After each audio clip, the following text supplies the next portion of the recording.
Over 90% of the UK's wealth from the rich list is directly invested in or made originally from property. And in this video, I want to be breaking down why I think property investment is the best investment you can make.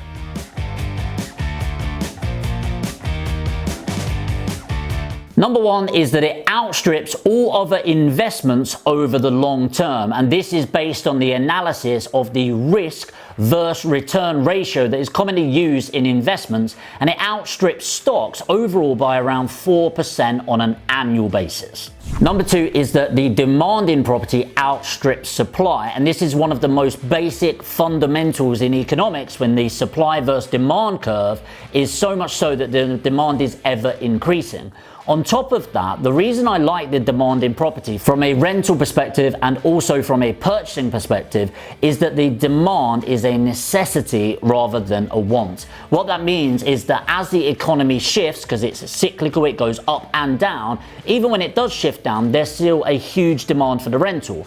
In fact, that as that economy downturns and people need to sell their property, it's not like they're going to live on the street suddenly. It just means they can't afford to own something. What happens then? They go into rental. What happens when there's more demand? It pushes it up. So whilst we live in a cyclical nature, property is in a lot of ways protected against that. Number three, passive income. I love passive income. Warren Buffett, one of the most successful people in the world, says if you don't learn how to make money whilst you sleep, then you'll spend your life working for money.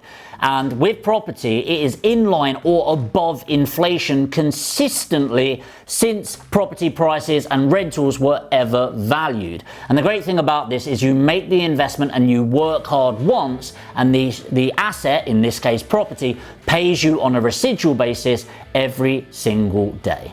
Number four is refinancing. As the value of the property increases, you can constantly refinance that against that. There are people today that purchased a property in London 30 years ago for around 10 grand, where the average property price was around 2,700, and they are refinancing every 5 to 10 years, where today that same property is worth in excess of £500,000. It's one of the only assets out there that you can invest in, keep and benefit from the asset whilst also getting a real cash terms profit from it and allocation of that and access to that whilst you're getting the benefit of the asset on an ongoing basis. Number five, you are in control of and can actively force and manipulate the value of the asset. While stocks and other investments are great vehicles, property you can actively manipulate. Well, how can you do this? Well, you can do it by buying below market value, which is difficult but doable, especially in this climate, a little bit more difficult.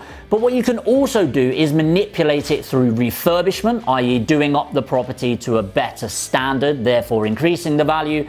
If it's a leasehold property, you can negotiate and increase the length of the lease and the terms of that to increase the value of the property, especially in commercial property, but also in residential property. And you can actually restructure the property. So a really common one in London is restructuring a 1-bed property into a 2-bedroom property.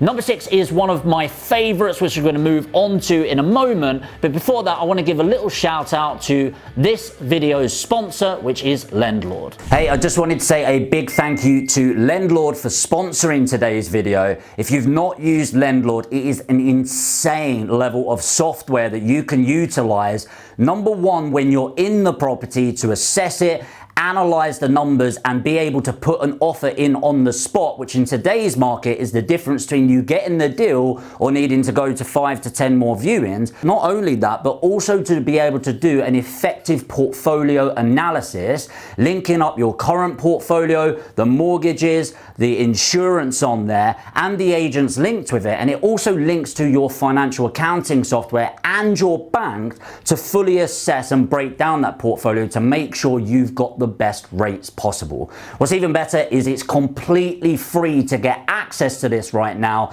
and the link is below in this video. So make sure to click in there, make sure to sign up to this whilst it is free, and let me know what you think of the software and how it's helping you build your portfolio.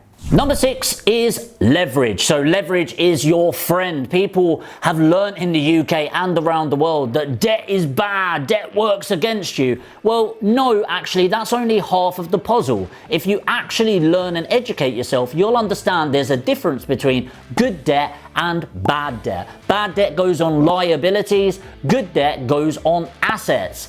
And one of the most common things in property is leveraging against the asset, i.e. property, i.e. with a mortgage. What happens when you purchase a £100,000 property? You'll typically need to put down 25% of that in equity, which is $25,000 from your cash, plus some fees and bits, but 75% of that property, or 75% loan to value, 75 grand in this case, is in debt. And what's amazing with this is the tenant actually pays your interest. So you can leverage in other asset classes, but you are usually penalized against that. With this, you benefit from the leverage and it's paid by somebody else, your tenant, whilst you get handsomely rewarded on a monthly basis. Number 7, it's safe. You may have heard the term it's as safe as houses, and it's there for a reason. That actually, if you do your numbers properly, the investment is going to be there for a long time. This particular property was built in the 1900s. It will be here for hundreds of years because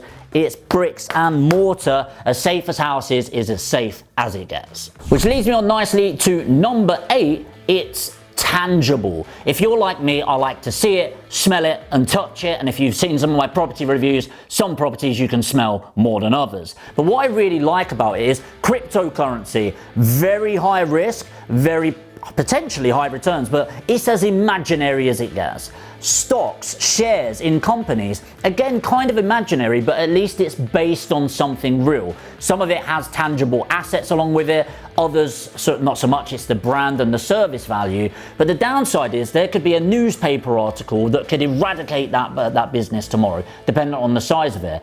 But really, it's just you don't know what goes on in that company. You don't know if it's tangible, but with a property, it's bricks and mortar, it's boring, it's vanilla, which is exactly how I like my investments. Number 9 is it's easily insurable. Everyone talks about investments as if the only way is up, but that's just not a fair and true reality. And that goes for property as well, by the way. You can lose money, but the downsides are heavily mitigated in the fact that yes, there's the supply and demand curve, but also the insurance behind it in the fact that the asset value itself is mitigated in risk because of the insurance, which you must get as a property investment. What that means is you only have the risk that is internally managed. If there's a fire that goes on, if your property is destroyed, if it's trashed by a tenant, there's an insurance against that. So whilst you are looking at maximizing the reward, you can trust in the asset itself to mitigate against the risk. And finally, that brings me to my 10th and final point, which is diversification within the asset class. What I really like is not only can you diversify by investing directly into property, but within the asset class itself, there's such a range that you can diversify within. So you could do a bread and butter buy-to-let property, which I absolutely love. You can do a HMO, which is a house of multiple occupation or occupancy. You can do industrial units, you can do office units, you can do retail. There's so much opportunity. For me right now, I think the best investments in property are beds and sheds, which are essentially your buy-to-let properties and industrial units that get the best return and for the lowest risk. But there's a great diversification in there which helps maximize your returns, increasing the value whilst also mitigating the risk and potential of loss. These are my top 10 reasons why I think property investment is the best investment you can make today. But I'm sure they're not the only ones. If you've watched this far, I'd be really interested in seeing what you think is another one that I can add to my list. And if you've not got one to add, what of the top 10 that I've listed is your favorite, and why do you think property investment is the best investment right now? If you got value from this video, make sure to smash the like button. And as always, if you're new to the channel, welcome. And if you're interested in investing in property and learning more about the property investment landscape, then this is the property investment channel for you. Make sure to hit the subscribe button and the notification bell. And of course, I'll see you in the next video.